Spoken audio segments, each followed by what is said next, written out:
Quality और consistent performance के लिए सिर्फ सिल्वर पंप्स एंड मोटर्स, नाम याद रखना। તો વિસનગરમાં આ બાપા સીતારામ કેમ્પ છે ને, અહીંયા તમે જુઓ સરસ મજાના જે ભાવિ ભક્તો જે છે એ આરામ કરી રહ્યા છે. સરસ મજાનું આયોજન કરેલું છે એટલે ભાવિ ભક્તોને કોઈ પણ પ્રકારની તકલીફ ના પડે એ પ્રકારનું સરસ આયોજન છે.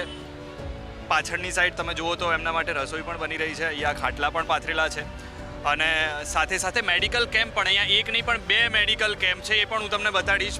એ બંને મેડિકલ કેમ્પમાં કોઈને કેમ કે ખુલ્લા પગે ચાલતા હોય અને એમને કોઈ તકલીફ થઈ હોય તો એમની પણ સેવા માટે મેડિકલ કેમ્પ પણ રાખેલા છે.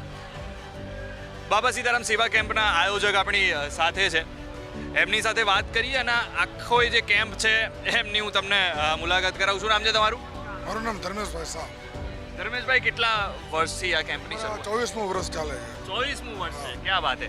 અને 24 કલાક આવી રીતે સેવામાં આરામની, ગરમ પાણીની સગવડ, નાહવા ધોવાની સગવડ, 24 કલાક જમવાનું, 24 કલાક ચા પાણી, 24 કલાક મેડિકલ કેમ્પ ને તેલ માલિશ, મસાજ સ્પા જેને કહેવાય. અચ્છા, તેલ માલિશ પણ છે. તેલ માલિશ પગ દુખતો હોય એનું માલિશ કરે, તેલ માલિશ ઓટોમેટિક કેવી જગ્યાએ? મશીન સામે જ છે. આવો ચલો, તો હવે આપણે તેલ માલિશ પણ જોઈએ કે કઈ રીતે અને કેવી સેવા થતી હોય છે. તો તેલ માલિશનું કોર્નર અહીંયા છે. ઘણા સમયથી ચાલીને આવતા હોય, 1-2 દિવસ થયા હોય ને જો કોઈને આવી રીતે પગ દુખતા હોય કે એ કંઈ થતું હોય તો એના માટે પણ સેવા આ કેમ્પમાં કરવામાં આવે છે. તમે જુઓ, આ સરસ મજાની અત્યારે સેવા ચાલી રહી છે. આ નાનો યુવાન છે, બાળક છે અને અત્યારે એ ચાલીને આવ્યો છે ને અહીંયા આરામ કરી રહ્યો છે અને અહીંયા તેની સેવા ચાલી રહી છે. પગમાં તેલ માલિશ થઈ રહ્યું છે. આરામ મળે છે બેટા? હા હે? હા કેમ આરામ? હમણાં જ આવ્યો અહીંયા કે હમણાં જ હમણાં આવ્યા જ આવ્યો ને?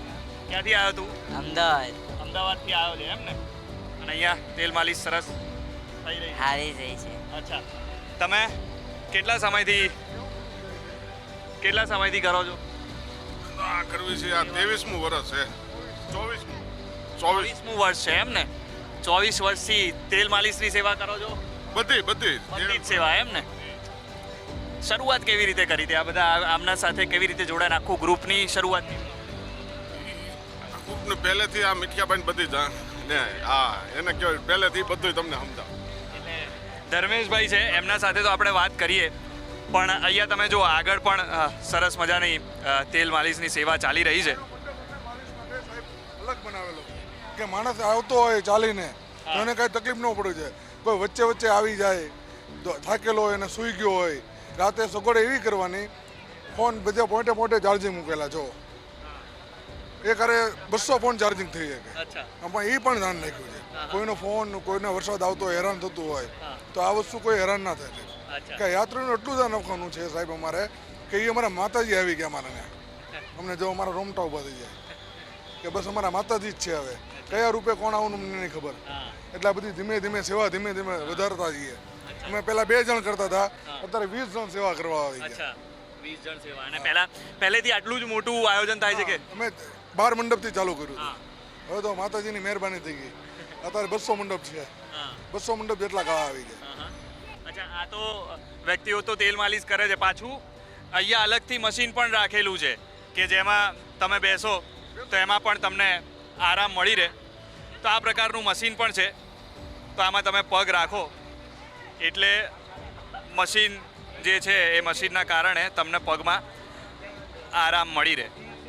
અચ્છા, આ મશીન તમને સેવામાં મળ્યું છે કે તમારા ખર્ચેથી? બધું અમારા ખર્ચે. બધું તમારા ખર્ચે એમ ને?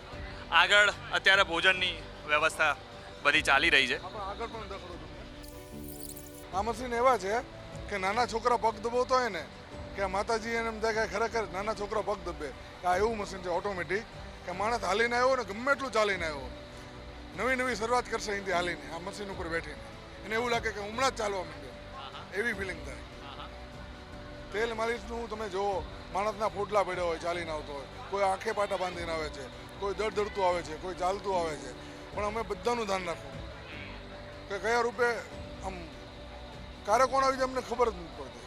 કે એને એવું જ લાગવું જોઈએ કે હું જમ્યા પ્રસાદ લીધો, અહીંયા માલિશ કરીને હમણાં જ ચાલવા માંડ્યો, અહીંથી જ ચાલવાનું. એ અમદાવાદથી એવું ન બોલે, અમદાવાદથી આવ્યો છે, અમે વિસનગરથી ચાલવા માંડ્યા. એટલે પૂરેપૂરો આરામ અહીંયા કોઈ પણ આવે છે તો એ વ્યક્તિને પૂરેપૂરો આરામ મળી રહે અને એકદમ નવેસરથી એની યાત્રાની શરૂઆત કરતો હોય, નવેસરથી પગપાળા યાત્રાની શરૂઆત કરતો હોય એવી રીતે અહીંયાથી એકદમ આરામ મેળવીને જતા હોય છે ભક્તો.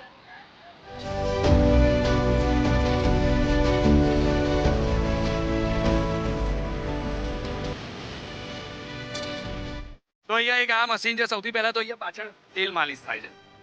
પછી એના પછી પણ જો તમને હજુ એવું હોય તો આરામ મેળવવા માટે તમે એક આ મશીન છે જેમાં તમને સંપૂર્ણ આરામ મળી જાય અને એના પછી પાછું બીજું એક મશીન છે કે જેના પર તમે ઊભા રહો.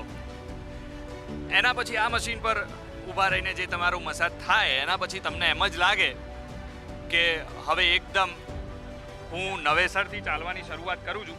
આમાં જો આમાં લો અને હાઈ આ બે પ્રકારનું આપેલું છે એટલે તમારે વાઇબ્રેશન આવે છે. એ રીતે તમે આમાં ઊભા રહો એટલે વાઇબ્રેશન શરૂ થાય.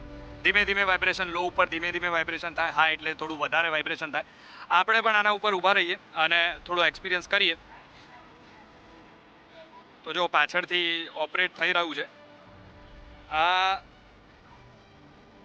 લો ઉપર ચાલુ થયું છે મશીન અને એ વાઇબ્રેશનના કારણે મારા પગમાં આરામ અનુભવાઈ રહ્યો છે અને એવું લાગી રહ્યું છે કે પગની મસાજ થઈ રહી છે. એટલે હવે આ જે થયું છે હાઈ થયું છે. પહેલાં ખાલી પગનો જે તળિયો હતો એ તળિયામાં જ આરામ મળતો હતો પણ હવે આખું જે વાઇબ્રેશન જે છે એ નીચેથી લઈને ઉપર સુધી આખા પગમાં એ ફેલાઈ રહ્યું છે ને એના કારણે જ તમારા આખા પગની જે મસાજ છે એ થઈ જાય અને તમને જે કંઈ થાક લાગ્યો હોય એ બધો થાક ઉતરી જાય, પગમાં આરામ મળી જાય અને પછી આરામથી તમે અહીંયા આરામની પણ વ્યવસ્થા છે તે થોડી વાર આરામ કરો. આરામ કરીને પછી પાછા તમે માના દર્શને પગપાળા ઉપડી જાઓ. જય અંબે.